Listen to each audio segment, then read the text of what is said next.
Good afternoon and welcome to another Grays Westminster live stream. I see you are all ready and waiting. Some interesting speculation on today's topic. Certainly by no means was the intention to make you think that the D500 is discontinued. It is not. And I'm not just going to talk about the D500. But anyway, I thought I'd put that to bed before we do anything else. Hello to everybody who is joining. Thank you so much. As most of you know, because they're all familiar names, I am Becky Danese, and we're going to do another afternoon of talking about Nikon cameras. Now, it's a bit overcast here, so if the lighting is a bit dim, I've tried to make up for it by popping up as much light as possible, but it is quite dark down in the south. Not sure what it's like where you are. Lots of people saying it's very cloudy where they are. The reason it was billed to start at 12:15 was because my marketing manager scheduled it from where she is, which is 2 hours ahead of us, and for some reason YouTube didn't realise that we were actually still on UK time, so hence there was like a slight discrepancy there, which I quickly changed this morning. So I'm sorry, Thaddeus, that you've got to stay up later or get up earlier. I'm not sure which one it is. So anyway, there we go. Now, before I forget, if you're not a subscriber, please do subscribe. You can press the subscribe button, hit the bell icon. I'm always amazed at how many people don't know when we go live because they're not a subscriber. So please do that. And if you would like to contribute to the coffee fund, which I talk about often, you can do so by hitting the super chat icon, which is somewhere there, I believe. And it should be like a $ or something like that. If you are watching it not live, you can do it using the PayPal me link, which will also be below once we've finished streaming. Now, that bit's out of the way. It's funny because Steve says he just sold his D500. Yeah, it is kind of funny. I mean, I am going to try and make this as accessible to everyone as possible. Not all of you are DX users, I realise that. And I thought I would also just talk a little bit about the history of the DX sensor. Not delve deeply into it, but just enough so that you get an idea of why I'm talking about these cameras. You can probably see here I've got more than just a D500 because I do want to talk about the other bodies as well. Hello all the way from Wisconsin, goodness me. Yeah, it was set to earlier. You didn't imagine it, Thaddeus, not at all. Just checking that I haven't missed any.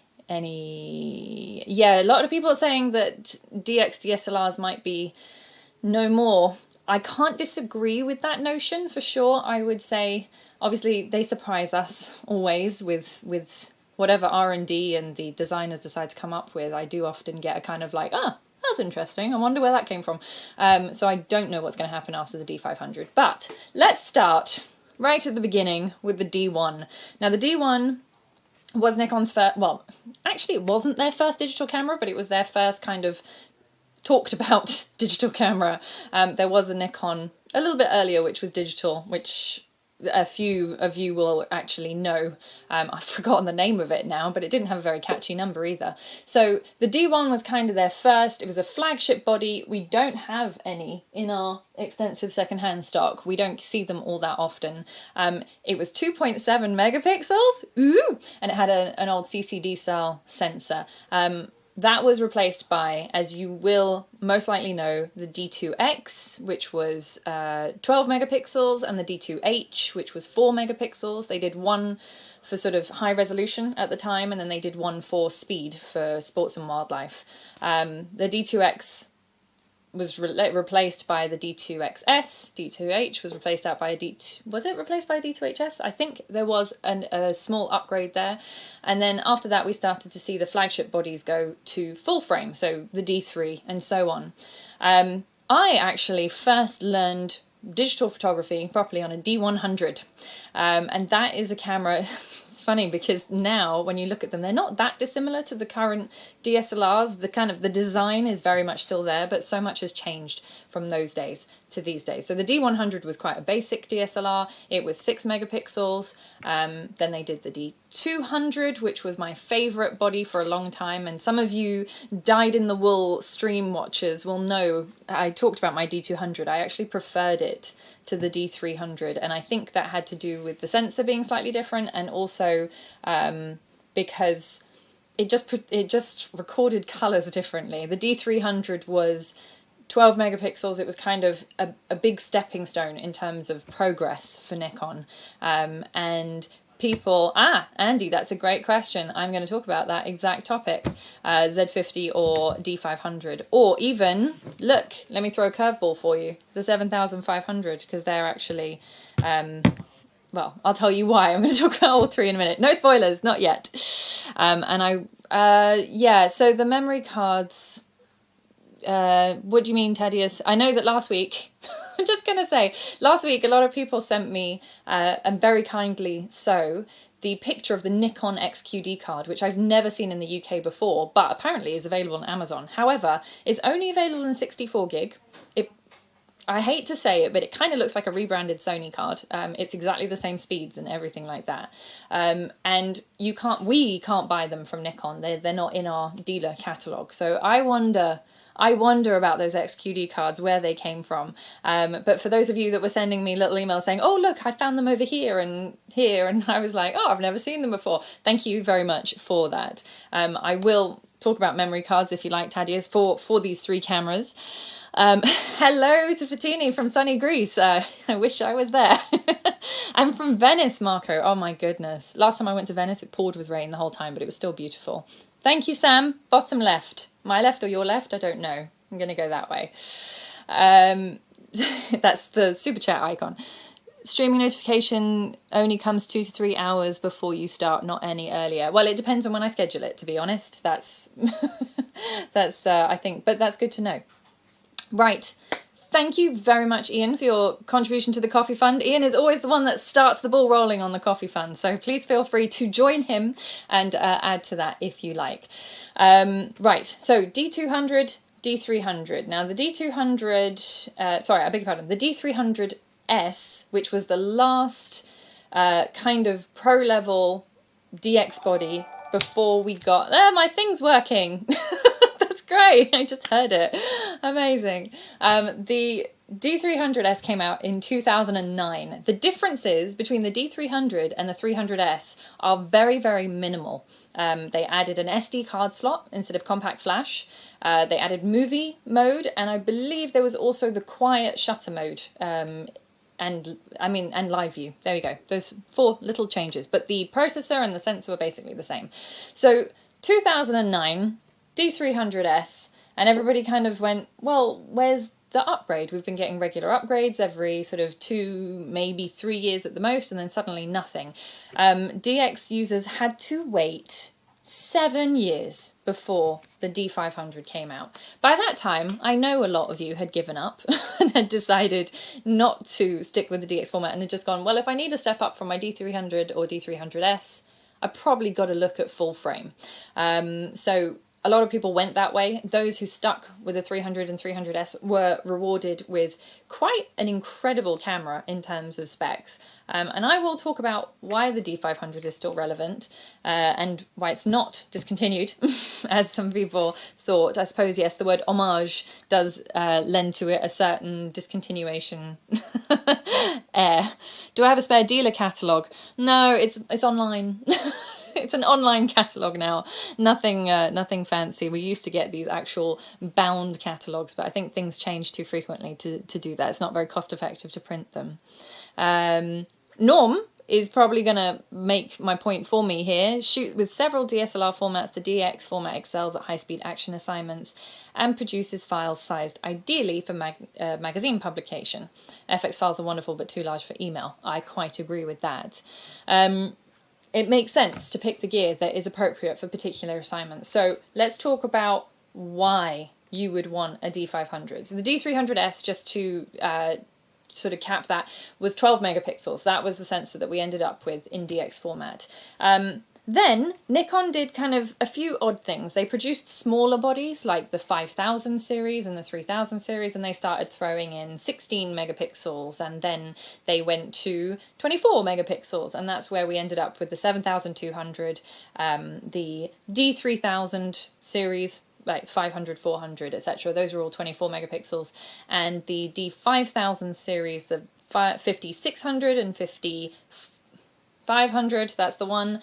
They didn't have a 54, they did a 5300. Those were all 24 megapixels. So Nikon kind of found a sweet spot in their sensors of around 20 megapixels for the DX sensor. Now, why would you not put more megapixels onto a sensor of that size? Well, as you will all know from watching streams and probably doing an immense amount of reading, the DX sensor is physically smaller than the FX sensor. So if you cram too many megapixels in there, you end up with very tiny pixels which just don't absorb light in the same way as they do on a full frame sensor. Full frame sensors with 12 or 24 megapixels, they're still big pixels. There's plenty of light absorption. This is one of the reasons why FX cameras are considered, I would say, better in terms of dynamic range.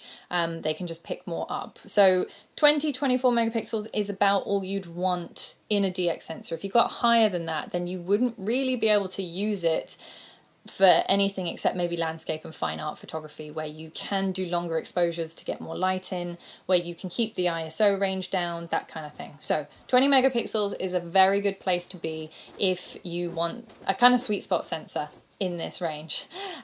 So the D500 came out in 2016. I think it was announced in about January time, alongside the D5. And the D5, do I have one here? No, I don't. That's sad. I've got something similar. D5, can you see that? You can't really see that from the camera view, but they're the big flagship bodies. The D5 was 20 megapixels, full frame, the total wildlife and sports monster. It was also expensive. It was nearly £6,000. The D500, on the other hand, was DX, same resolution, 20 megapixels, but obviously on a smaller sensor, but still with the same autofocus system as the D5, so 153 points, which is not too bad, an immense ISO range, so 100 up to 51,200 ISO, and that was also extendable. You could push that if you wanted to, and it had the same processor as the D5, so X-Speed 5, which meant that basically your pictures would look just as crisp as if you were shooting with an FX body. And you might ask yourself, why did Nikon produce a £5,000 flagship FX body and then bring out at the time, about just over £2,000 DX body? The D500 at this time of recording sits at around 1,600 now, possibly a little bit more, so it has come down a bit, and you can't really compare the flagship FX body with the flagship DX body because they're very, very different. But this was essentially designed to be the little brother of the D5. If you wanted to take certain pictures that you couldn't quite get enough reach with the D5, then just by having that built-in crop factor on the D500, so your angle of view is reduced on your lenses, and the mathematics on that is 1.5 times. So if you've got a focal length, a lot of you will already know this, I'm sure, but let's say you've got a focal length of 300 millimeters on a full frame camera, you pop that on a DX camera and you've got 1.5 times less field of view, which means that it's 450 millimeters. The camera doesn't actually make your lenses longer, it's just using a smaller area of the lens, which gives you that cropping effect. Sam started with a D60. Yeah, D60 was great. I think it was 6 or 8 megapixels, and then they did 10. Beg your pardon, 10, and the D40 was about 6. I didn't forget the D7000 series. I mentioned it briefly. I will talk about it more if you like. And DX is great for wildlife. There you go. Dr. CB says uses the 18-400, which gives a 600mm view. So one of the beauties of DX cameras, apart from the fact that they tend to be smaller and lighter than FX bodies, and the native DX lenses tend to be cheaper for DX lenses. Not always, but the DX lenses quite often are cheaper than the FX equivalents where they have them. But you can also use any full frame lens on a DX camera. There's no limitations to what full frame lens, particularly if you're going for a modern DX camera. If you're going for an older DX body, like an old D7000, as Andy pointed out, or a D60 or a D80 or a D90, there are certain modern lenses that don't work on those bodies. Anything with the electromagnetic diaphragm, anything with the pulse, the AFP pulse motor, those tend not to work on the older bodies. Ooh, we have money. Oh, thank you, Adrian, for your contribution to the coffee fund. That's very kind, thank you. So the DX lenses, you just have to be a little bit careful if you do have an older body that you're not buying a lens that won't work, basically. I actually produced a chart for this, but I think it's been updated quite a bit since, because Nikon have done some firmware updates. I know, for example, with the AFP 10 to 20 millimeter, which is a plastic lens. Do I have one down here? No, but I have something similar. I've got the old, I have to stand up for this, sorry, wasn't prepared. I have to stand up. There we go. So, for example, here is a 70 to 300 AFP. I don't think it's going to refocus on this without me being very clever. There we go. 70 to 300 AFP. See that lens? Now, these new style lenses, the pulse motor is very, very quiet. And what it does is it actually focuses in small increments. This is ideal for video. If you've ever tried to use an AFS lens for video, you will know that even though it's silent, just that tiny little noise of the silent wave motor moving can be heard on a video, whereas AFP lenses make no sound when they focus. So this can be very, very useful for videographers, but also if you're just getting into buying DX cameras, then you've got a selection of lenses which are not only probably more I would say accessible in terms of price, but also have the newer optics developments and the newer VR, and they usually have the pulse motor. But as I say, please do be careful if you're going to buy a new DX lens. Just keep an eye out on what lens you're buying for what body, because for example the D3000 100 and 200, they don't work with those newer lenses. I think the 3300 is the starting point. And the 5200, don't quote me on that, but it's around that time period. With the D7000, again, you couldn't use those newer type lenses, so that's maybe problematic if you want to buy brand new lenses, which is why I'm talking about these. So the D500 works with all of the DX lenses, works with all of the FX lenses, it works with manual focus, AI and AIS lenses. You basically got no limits as to what lenses that you use with this. It uses the same series of lenses as any other pro DSLR body. The D7500 doesn't have that little non-CPU lens data function where you can program in your old manual lenses. And if you know me, you know that that is a topic very dear to my heart. So it saddens me that they didn't include that with the D7500.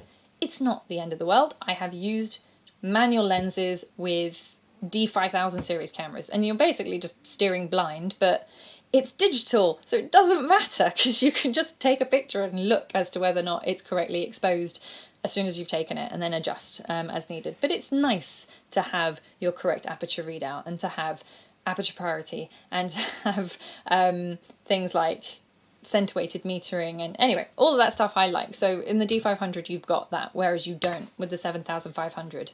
Strangely, you do with the 7200. I'm not gonna go too deeply into the subject of the 7100, 200 differences. I have talked about them before, and you'll probably remember that I've talked about the different sensors and stuff. I'm talking about these three cameras here because they all have the same sensor in them, but they have other very key differences. So, D500 sports 20.9 megapixels, 153 AF system, which is the same as the D5, the exact same processor, the same ISO range, except it's extendable. No, it's not the same ISO range. I beg your pardon, D5 has a wider ISO range. This one has the same as this one. And it also shoots 4K. Shoots 4K up to 30p. Obviously there are FX cameras now that shoot 4K at higher frame rates, which is fine. I mean, if you want a camera for video, don't buy a DSLR anyway. That's my personal opinion. Hello, Edge, you made it! Andy says, DX form factor allows faster burst rate in CH mode. Yes, yeah, exactly. I mean, so in terms of frames per second, the D500 shoots 10 frames per second. The D500, sorry, the D5... Is it coffee time yet?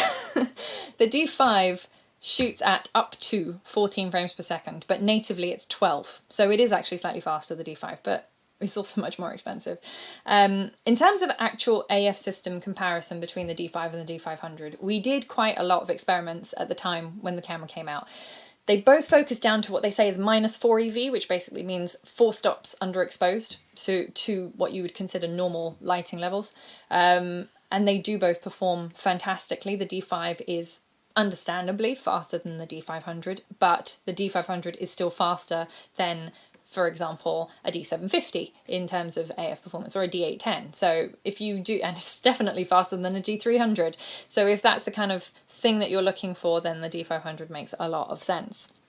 I've talked about 4K.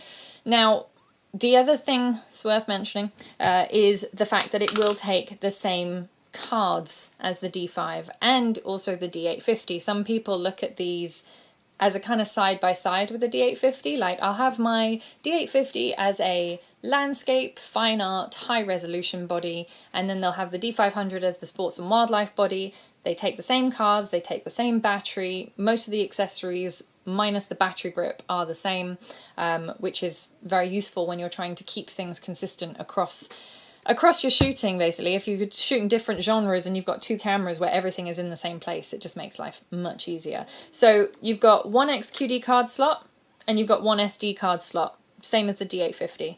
As you'll know from the literature and past videos, the D5 and the D6 are both XQD, or now CF Express, as we're moving over to on the D6. The D6 is CF Express enabled straight out of the box. The other cameras will take CF Express going way back to the D500, but you will need a firmware update before using CF Express, and that hasn't been announced yet. So we're going to put the CF Express to one side, but you've got XQD and SD. Now, why? So many people say, why did Nikon put XQD in their cameras? Well, the fact is that compact flash is now considered an obsolete technology. They do still make compact flash cards, and for a while there were certain brands that were doing CFast cards. I don't know if you've heard of those, but they're basically faster compact flash cards.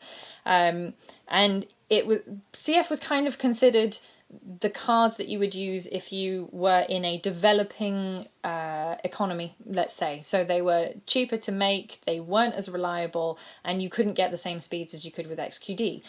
Whereas with XQD, we got up to 440 megabytes per second. There are some which go up to even higher than that now. CF Express is way up in like 1500 megabytes per second. So just changing the form factor of the memory card, physically changing it. So you don't have those little pins that you have in CF cards also, which is such a lifesaver because the bent pin problem is so expensive to get fixed. It hurts when someone bends a pin in their camera and then like £300 later to put a new CF slot in there. So there were a number of reasons why these were more reliable. They do have a tiny weak point. I think I've talked about this before, but there's like a top piece of plastic here. You won't be able to see it on the video, which is quite slim. So you just need to make sure that if you are going to store these in a camera bag or something like that, put them in a little case, because if something squashes that, then you end up breaking this little bit of plastic, and the plastic is obviously breakable and you could end up doing some damage to your card. But I will say, I know someone's going to say, oh well, I've had one fail. I've never had an XQD card fail. That's me. Someone's going to tell me that they have, I'm sure.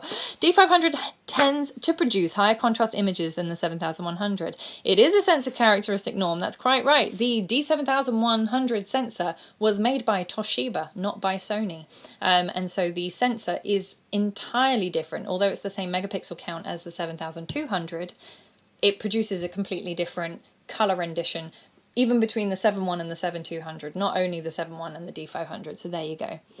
Isn't the flash compatibility different, i.e. SB 700 and 900 aren't compatible? No, that's not true. SB 700 and 900 are compatible. You can still use the creative lighting system. However, you don't have a pop-up flash on the D500, whereas you did on the D300, 300S. But if you use a trigger, like an SU800, or if you use an on-camera flash, you can absolutely use the creative lighting system. But as Andy has very comfortably allowed me to lead to, it is compatible with the radio trigger system, wireless radio lighting system, WRL, I think that's what it's called, the Nikon radio trigger system, which at the moment the only speed light that works with is the SB5000, and you do require that very difficult to get hold of R10, which plugs into here, but you need the adapter, so then it's another part, and then by the time you've bought those two parts, you might as well bought the whole set, which we can't get hold of. I think you've heard me complain about that before. So the WR10 is this little remote kit which plugs into the 10-pin socket or into the sort of like little rectangular socket on the side of non-10-pin cameras, and allows you to use the SB5000 remotely or to trigger it with the little remote. In terms of remotes, it is 10-pin. So if you've got a camera which takes 10-pin, like the D300, then it just plugs in there just the same. It does have flash sync sockets as well, so or PC sync as the old school term is. So it is very similar to the D300 in a lot of ways. There's a lot of things which are similar, but at the same time, a lot of progress made. The ISO buttons are now all over here behind the shutter, just because Nikon felt that it was easier to change your ISO by just pushing that, rather so that you can support the camera and change your ISO rather than having to do it over here or on the back here. That was very, very frustrating.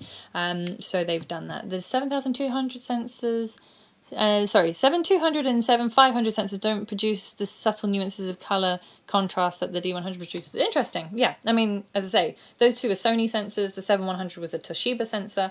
That and the 5100 are the only Toshiba sensors, as far as I know, that Nikon ever used, and then they went back to Sony. So I think that has a lot to do with it.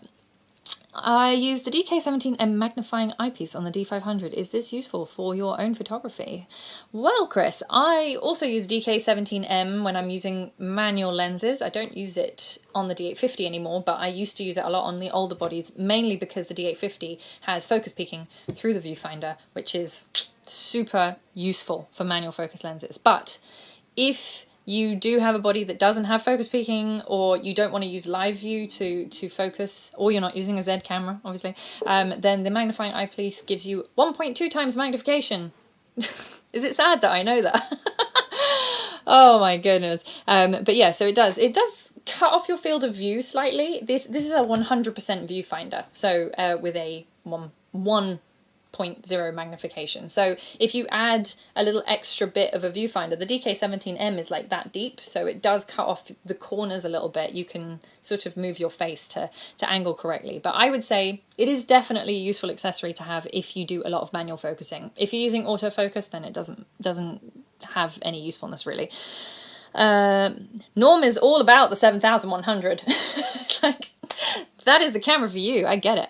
AWL, thank you, Andy. No, it's not AWL. There's another one which has R in it. Google it for me, Andy. You'll find it. I thought it was WR something. Maybe it's I don't know. Anyway, it's a radio transmitter system. That's what I'm talking about when I say SB5000 and WR10. It's radio triggered. What does that mean? It means that you don't have to be in direct line of sight to your flash. It means that you can put the SB5000 a block away and fire the camera and it will still fire the flash. We've tried it. It works. It means that you've got more flexibility in the number of flashes you can use. With the creative lighting system, we were already at 20 flashes or something. With the radio trigger system, I think you can get up to 50 if you really wanted to. It is very, very sad that the E-type lenses don't work with the D200 Ed.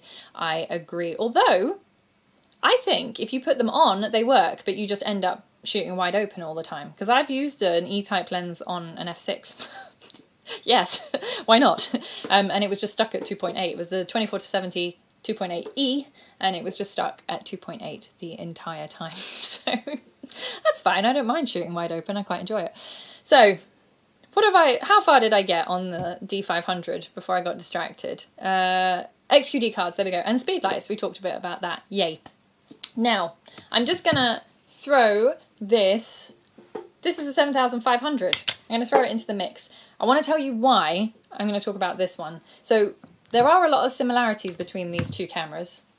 This one's much heavier for starters. The D500 is, I wrote it down somewhere, there we go, is 860 grams body, I think without a battery, whereas the 7500 is 720 grams. So you've got a little bit of a weight saving. I wouldn't say that that's the biggest clincher, but if you want a lighter DX body, then you don't have to go to the D500. If you're doing certain types of photography, let me qualify that statement. So these two have the same sensor, 20.9 megapixels, exactly the same sensor. They have the same processor. They're both X-Speed 5. They have the same ISO range. They both shoot the same level of 4K video. They both shoot 8,000th of a second maximum shutter speed, which some people find useful. I would certainly think so if you're shooting sports and wildlife. They take the same battery. That's about where the similarities end. I'm going to talk about the differences in a second, but like comments are coming like crazy. It takes a while to dial in the settings for color, contrast, sharpness, etc. When I upgraded D200 to D300, it took a week before I was happy with the images. I agree with you, Norm. I actually never was happy with the D300. I found it too creamy. That was just, that's how I would describe it. Skin tones were much nicer, I felt, on the D200, and everything just popped a little bit more. But it was not very good in low light, so, you know, it's courses for courses. Will Nikon upgrade the D500 and 850 with an X-Speed 6 processor? Very unlikely, Jake. I don't know the answer for sure, but I don't think so. I mean, they would bring out a new body if they did that, and I at this point, I don't. They'd have to physically put a new processor in these bodies, so it's not like a firmware update or something. There you go. Ed experienced that with the 200-500. I have a D700 and D7000, both give me reasonable file sizes shooting NEF, of course. Yeah, well, exactly. I mean, if you think about it, as Norm was talking about for magazines, the DX sensor, it produces nice shots for magazines. And the Pro camera, about 2 years before I got one, was the D200. It's 10 megapixels. It's not, you know, you're not going to print a billboard, but people were printing very large with much lower resolution than we have access to now. WRT10, yes, I know that. But in case anyone doesn't know, you can read Andy's comment about the WR bits and pieces. Right, let's talk about focus system. So, 153 point AF, as I said, -4 EV. You remember that? I mentioned that a few minutes ago with the D500. With the 7500, it's a 51 point AF system. So it's much the same as the D750, if you like, same kind of system. And it's -3 EV. So it's slightly better than in low light than the 750 in terms of focusing. But in terms of low light performance, these two are much the same. And I would personally say that the D750, D780, those cameras, are better low light performers than these DX bodies. It's very much to do with the sensor, as I explained before. It's not just the processor. The sensor on the 750 and the 780 is 24 megapixels, and it's bigger, so you get more pixels that are bigger with better light absorption. That's why I find the low light performance just a little bit cleaner on those FX bodies. But in terms of these two, if you were shooting side by side, not doing a shot, not doing action, let's just say, you'd essentially get the same image out of the two of them, because that element of it is exactly the same. Couple of other things that are different about the little 7500, and a few people have asked me, why don't I go for this? Well, may not be important to you, but it only takes one SD card. It has a single slot here. It does have a different form factor. The grip, I don't know if you can really clearly see that, if I hold it that way. The grip is slightly deeper on the 7500, which I find slightly more comfortable. It's also a lighter camera, and you know me, I like light cameras. I shoot with the D850, but I like light cameras. It has the old rectangular viewfinder. That bugs me a little bit, and it's 100%, but it's only like 0.98 magnification or something, so it's not quite as magnified as the D500. It has a lower resolution back screen. Again, not the end of the world. It's also touchscreen, just like the D500 is, which is quite nice. It doesn't have, as I said, the non-CPU lens data capability in it, which is a bit of a shame. I wish that it did. That's a simple little thing that I would have asked of Nikon. Maybe they can add it in a firmware update, I don't know. It also, so the buffer on the D500 will take up to 200 raw shots if you've got a nice, decent memory card in there, but just on its own the buffer takes 200 raw shots, whereas the 7500 only takes 50. It's got a very modest size buffer, so you can kind of get the impression that it's not designed for sports and wildlife necessarily. It's probably more geared towards us travel photographers, people that like the quality of a D500 but maybe want something a bit smaller and lighter, maybe aren't too worried about those extra bits and pieces, you know. So and obviously it's different ergonomics completely. So you've got your old top dial system like you get with the 7000 series, pretty much since the 7000 series came out. You've got your dual purpose buttons on the back, and as I say, it is different in its usability. But the ISO button is still in the same place, so that's quite handy if you're quickly switching from one to the other. I don't see why anyone would have both of these cameras, but I'm sure Norm was going to tell me that you should have both. Norm says, never liked the focus performance of the D7000, but the 7100 is excellent. Yes, I agree with that. The 7000 had its issues, I would say, in terms of focusing. There was like a slight back focusing issue I found. I see it when we get them through secondhand sometimes, and then we have to send them to Nikon for a bit of TLC and recalibration. Often in large images, 24 by 36 inches from digital files. Have been doing this since the 6 megapixel era. Yes. Good. Yeah, I agree. Megapixels, it isn't everything. You've also then, if you're going to get the best out of those megapixels, I think I've talked about this on the D850 stream, you then actually need to look at what lenses are you using. Are you using lenses that can keep up with that performance? If you're going to shoot at 4000 ISO and print massive, then it doesn't, then you're not going to get sharper images, things like that. So it depends on how you're using it, as well as what size you want to print things out.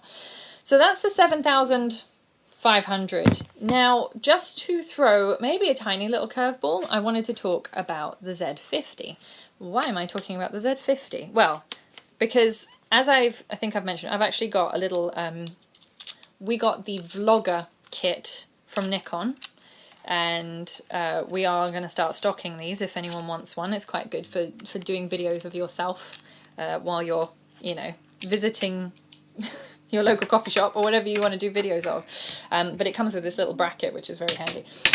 So the Z50 is only 450 grams.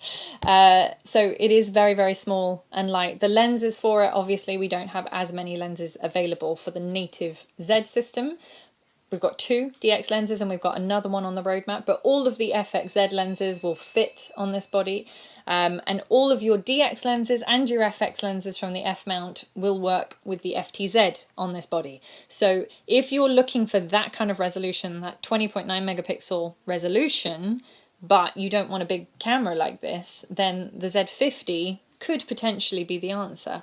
Now, one thing I have to mention, it has an XP 6 processor. I haven't had a chance to do a side-by-side comparison of all these, but I did shoot with the Z50 and the Z6 and the D850 side-by-side. And the Z50 low-light performance was pretty stunning. So it can do, I think, I'm just trying to remember what the ISO range is actually, but I can't remember off the top of my head. I think it's the same, 51,000. It might be slightly higher. But in terms of performance, I've shot it at about 8,000 ISO, 10,000 at a pinch. And although there is noise, it's not the end of the world, let's put it that way. It is, you can come down, it's fine. Camera's pointing in my direction. So the other thing that I like about this, apart from pull-out screen is the same, and it's also touch screen, and it's got these kind of tactile controls, and it does selfie mode, which is great for the Vlogger kit, by the way. But it has 209 autofocus points. Now, that's because it's mirrorless, and the autofocus points are directly on the sensor. Whereas with DSLRs, you've got an AF system which is independent to the sensor. It sits usually sort of just behind the mirror, and it's almost like eyeballs lining up, and then you end up getting focus confirmation, and then the camera goes, oh, okay, it's in focus, let's take a picture kind of thing, or it shows you your little flash of red light through the viewfinder. The mirrorless system is very different in that respect. Oh, thank you, Richard. That's very kind. Thank you for your contribution to the coffee fund. I still don't know how much that is, but I really appreciate it. I think it's about £7, if I'm not mistaken. That's 2 cups of coffee, or a grande caramel frappuccino or something. So can I comment on the D700? Well, Ivan, I have done a live stream. If you have a look at the D850 live stream, I talk about the D700 at the beginning. I'm trying to focus mainly on the DX range, but I will try and pass a comment on the D700 perhaps a little bit later. So here we go. I've always lusted after the D500. The thing is that the D500 is kind of the epitome of the DX technology. It is a pro DX body, and there's no getting away from that. If you need a robust magnesium alloy camera, then the D500 is it, really. In that sensor, there's nothing better than that. The D500 is like, 7,500. Good grief. The D7500 is like a smaller sibling, I would say. It doesn't do everything the 500 does, but it's very close. The Z50, as you can you can kind of see from the comparison size, is like your travel camera. You pop it in your pocket. That's what you do with it. So as I said, same sensor, newer processor, completely different autofocus system. The fact that these are electronic viewfinder as well, that sometimes takes a bit of getting used to. It's a lower resolution viewfinder than the Z5, Z6, Z7, but it's not the end of the world. Focus tracking is pretty good. It does have all of the eye detection, face detection stuff that they've put in the Z6 and Z7 now. So if you want to take pictures of your dogs and cats, you can with that, or people perhaps. But it's got all of that now in the new firmware update for the Z50. It's also, 11 frames per second. So slightly faster frame rate. But again, it's just because it's very different shooting with a camera that has a mirror to a camera that only has to move the shutter up and down, or if you're taking pictures directly on the sensor in the silent mode, then you don't even have the shutter movement. It's all electronic. It also shoots 4K. It has a slightly better full high definition, so FHD frame rate of 120p, but the 4K is the same, 30p if you want to shoot 4K. And it also, the maximum shutter speed is 4,000th of a second. So I would say for some people, maybe that's not fast enough. Again, I wouldn't consider it to be a pro body necessarily. I did want to, quite a big pocket. That's right. Well, I actually had when I borrowed it back in November when it was first announced, I borrowed a sample body and I had my big coat on, obviously, because it was November and it was bonfire night, and I think we did a video after I'd done that shoot, and it fit straight into my pocket. I was so impressed. But then I had the FTZ and other lenses, so I had to bring a camera bag anyway. But if you're just going to take this with this little lens like that, this little pancake lens, it doesn't really weigh anything. I will at some point do a side-by-side review with the 16-50 and the 24-50, I think, which is the FX pancake lens that Nikon brought out with the Z5. Is also available on its own, and I think it would be quite interesting to see how these little pocket lenses work when basically the lens technology has advanced so much for the Z system and is so much better than what we're used to seeing. I'd just be very intrigued to see what these little pocket travel lenses do. Andy says, does the D500 have different controls for LV mode, like the difference between 700 and 610, i.e. separate switch for going into live view? Yes. So live view, I don't know if you can see this, but you might be able to. Let me pop it on there. Oh, it's got a flat battery. I can't show you anything. Anyway, live view button is there. Live view button is there. And I would say, now here's the issue with the old D700. I know that, who asked me to talk about the D700? Someone. Anyway, this is probably not what you want to hear. The D700 was a very early version of live view, like the D300S was, and it was pretty abysmal, to be honest. It was not useful for a photographer, whereas live view now has become as much a part of the usefulness of the camera as having a viewfinder. You can do so much more in live view. Obviously you've got the video functionality as well, but all of that makes a big difference. If you think with the old system, slightly bizarrely, if you were in live view and you wanted to focus, the camera would somehow put the mirror down to focus, then it would pop it back up to take the picture. So you had like two movements of the mirror when you were using the old school live view system. With the current live view system, you're looking at a direct feed off the sensor. It has its independent autofocus system. It's much faster and much better. The Z50 is noticeably smaller than the D500. Great to take on a bike ride, plus I like the Z50 electronic viewfinder. Yeah, exactly. I mean, if you're looking at, this is your main camera and it's 860 grams or whatever it was I said, and this is like 450 grams, that's a big weight difference. I mean, I've got an 18-140, which is not a heavy lens on there, but it does make a difference when you're carrying it around for sure. Michael Reed loves his D500 with 200 to 500 tack sharp at 500 and 5.6. I would say, this is the thing about shooting with DX, is that because you are getting that crop factor, you're only using the middle of the glass, and to be quite honest, that's the best bit. So if you want the sweet spot of a lens, then shooting on a DX crop mode or shooting with a DX camera is going to get it for you. Even the DX lenses are cropped when they're shooting on DX. So when you look at this, 70 to 300, you've still got to do the 1.5 times maths, right? So this is what, I should be able to do this in my head.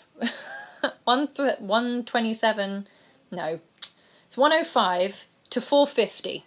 That's what the 70 to 300 is on a DX camera. A lot of people, I think, get confused. They think that the DX lenses are written in DX, but they're not. They're written as though they were an FX lens. It's very confusing. I don't know why Nikon did that, but anyway.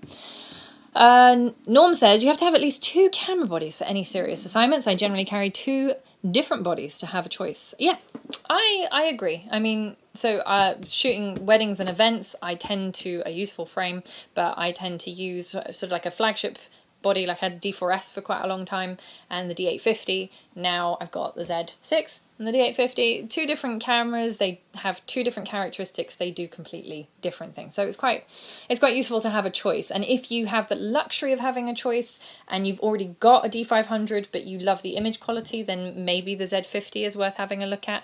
As someone mentioned right at the beginning of the stream, it's entirely possible that Nikon will maybe concentrate on the mirrorless system and might even do a flagship DX mirrorless body, who knows. I know that they're very much concentrating on the full frame side of things right now. Ed didn't like the D700's live view. Yeah, it was appalling. I'm not going to deny it. Even the D800 wasn't that great, to be honest. I think it was the D810 where live view actually started to become a useful feature. The D800 wasn't terrible. I won't say it was awful. In fact, we had to use the live view quite a lot for the D800E had that slight autofocus issue with the left hand. I think it was the left hand side of the focusing system, which was it was a different calibration to the right hand side, and so we had to use live view a lot with the old D800Es to try and find out whether or not a camera was suffering. But D700s were an older camera. Just to kind of touch on it for the person that asked earlier, the D700 was a full frame camera. It was 12 megapixels. It was the kind of the bigger brother, older sibling, let's say, of the D300S, younger sibling of the D3, and those 3 cameras side by side were a bit of a formidable team. The D3 was Nikon's first foray into full frame. The D700 was kind of like, well, if you want that, but you want it smaller, here's the D700. And then the D300 was the DX version, and they were all 12 megapixels. The D300, 300S took the same grip as the D700. It took the same batteries. You could use those 2 side by side pretty seamlessly, I would say. John says, I quite often take 3 bodies. Oh, really? 3 bodies and a number of lenses, but it does depend on the job. I feel sorry for your wife, John. Does she have to carry those for you? But that's, yeah. I mean, if you're doing pro work, then having more than 1 body makes a lot of sense. Otherwise, I find that maybe you're limiting yourself a little bit if you just stick to 1 camera for every single job. There are different tools for different jobs. So, to round up, because I think I've mentioned all of the differences now, if you want 153 AF points, it's a lot, but if you want them, if you want, I would say, a fast autofocus system, a very fast frame rate of 10 frames per second with a nice big buffer, a robust magnesium alloy camera, and basically compatible with all your lenses and everything like that, look at the D500. If you're not a sports and wildlife photographer, and that's not, or you don't do it very often, maybe it's an occasional hobby, maybe sometimes you go out and shoot some birds, but otherwise you tend to, you know, do portraits, landscapes, stuff like that, you're going to get the same image quality from the D7500, and it is also the cheapest camera in the Nikon range that shoots 4K. Now, what's this one? The Z50. If you want a small and light camera and image quality is all you're worried about, let's say, but you're not so worried about the speed of focus, you're not so worried about the weather sealing, that kind of stuff, then the Z50 is something to look at, I would say. The Z50 is obviously a mirrorless camera, so you've got to look at what lenses work with what. For those people who have missed my previous videos, your older AF lenses will be manual focus on the FTZ on this, just because I know that some people don't know that, so it has to be mentioned. It's everybody's like, John, gotta get your wife to endorse a camera brand. I think that we should call a camera brand, camera bag brand after her. Is the DSLR option vibration reduction better or worse than the Z system Ibis, especially with the DX cropping? Oh, well, Andy, this doesn't have Ibis. Ooh, no, it doesn't. The lenses are VR in the Z50. So most DX lenses are VR, but if you on the Z50, on the Z6, Z7, Z5 as well, if you use VR in combination with the Z cameras, then you get this 5-axis VR. It all works in tandem. So that the VR functionality is better on the Z system than just plain old using a VR lens on a DSLR camera. I hope that makes sense, and that I think caffeine is in order. D500 is the toppermost of the poppermost. There you go, William, I love that. I may be too old for my eyes to enjoy the EVF in the Z series, but I prefer DSLRs for the 2 cars, sensor covered by the shutter during lens changes. That is a very good point, Norm. I wish that they would just change it so that the shutter was down when you change lenses. It would make so much more sense. Battery grip, better flash capabilities, fair enough. All those things, I think those are valid arguments for the DSLRs. The D500 is still a bargain for wildlife and sports, especially action. Wonderful camera. This is for the well-trodden reasons. AF coverage in OVF, optical viewfinder for those of you that don't know, 10 frames per second, grip taking the ENL 18. Oh yes, thank you, Woody. That's a really good point. The grip for this one, MBD17, you can also use the D4, D5 batteries in that. It doesn't increase your frame rate, but if you do have pro bodies like a D5 and you want to kind of have the chunkier build, the longer battery life, that kind of thing, then you can use the ENL 18s in the battery grip. You will need the BL5, also quite difficult to get hold of at the moment, but anyway. However, the D850 is more versatile for landscape, and the D850 has digital crop. Yes, I often shoot 1:1 crop format. I do too with the D850. I use that crop factor all the time on the D850, depending on what I want to do. Sometimes I just find it nicer to crop in camera, and then sometimes it's nice to, not crop in camera. It's nice to have the flexibility of both. So Avner says the only FTZ use I have is for the 200-500. So no problems with that. The FTZ with any modern AFS type lens will work fully compatible on a Z system camera. It's only, I'm repeating myself from like every week for the last, I don't know how many weeks. If you've got older lenses, like AF lenses that don't have a motor in them, then you'll be manual focus. It's amazing how many times I get asked that question. I suppose it bears repeating. Maybe I'll talk about it again next week. So that is in conclusion. I hope that has been useful for you. If you would like to ask me any questions, please do. If you'd like to contribute to the Coffee Fund, please do. If you would like me, if you have suggestions for other live streams, or you want to cover a particular topic, because I'm talking about these just because I had, I think, 2 or 3 requests to talk about DX bodies, and I thought, you know what, I don't talk about them enough, so I'm just going to take the current range. But if that's helpful to you, then just let me know. Randy's back every week photographing high school football with the D500.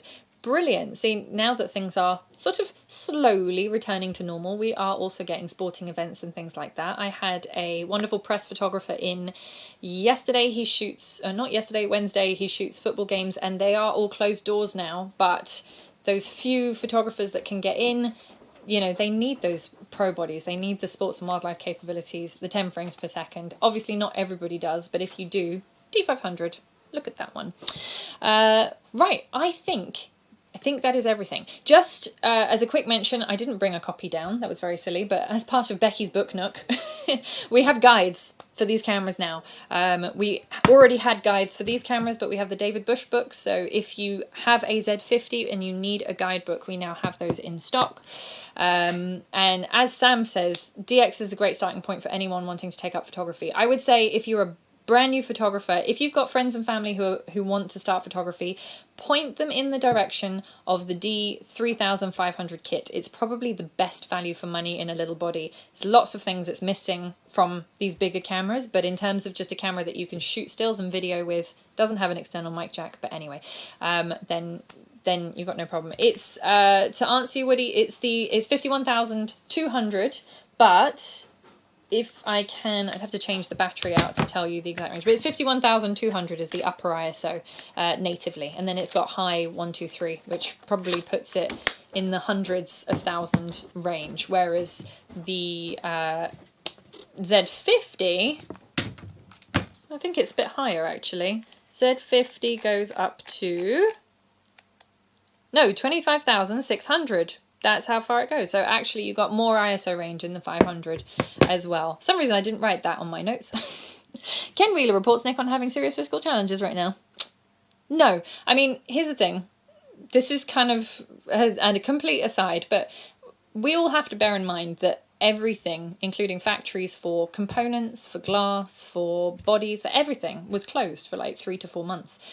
So it's not difficult to conclude from that there isn't as much production, or there wasn't as much production, and so there are shortages on things. I mean, you know, we all have to be a little bit more understanding, a little bit kinder, and a little bit more tolerant, I would say, whether it's because you're waiting for a lens or because, you know, the guy that made your coffee made it cold or something. But just, you know, let's all just be nice to each other. In practice, Becky, I would say 3,200 without excessive noise. I don't disagree with that, yeah.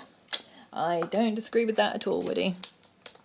Mitsubishi stand behind Nikon. That's also true. Right, let's just have a quick look at this ISO range.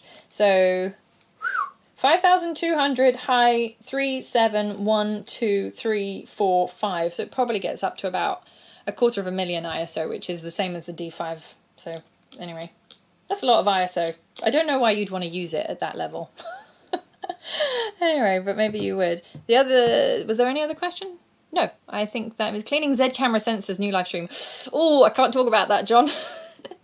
If your camera's not within warranty, then you might want to clean your own sensor. But if it's within warranty, then just don't do it. Just take it to a service center. Gold banner. I'll try it. I'll try it. Thank you, Andy. Right, I'm going to love you and leave you. Have a wonderful weekend, everybody. I will see you next week for another stream. As I said, if you have any suggestions, you want me to cover any particular topic, I will certainly do my best to do that. Just leave comments, you know, drop us a line by email. I answered 83 emails on Tuesday, so I do try and get to them as quickly as I can. If you have emailed me and I haven't answered, I apologize. I will see you next week. Everybody have a wonderful weekend and a wonderful week ahead. Thank you so much for joining me, and I'll see you very soon.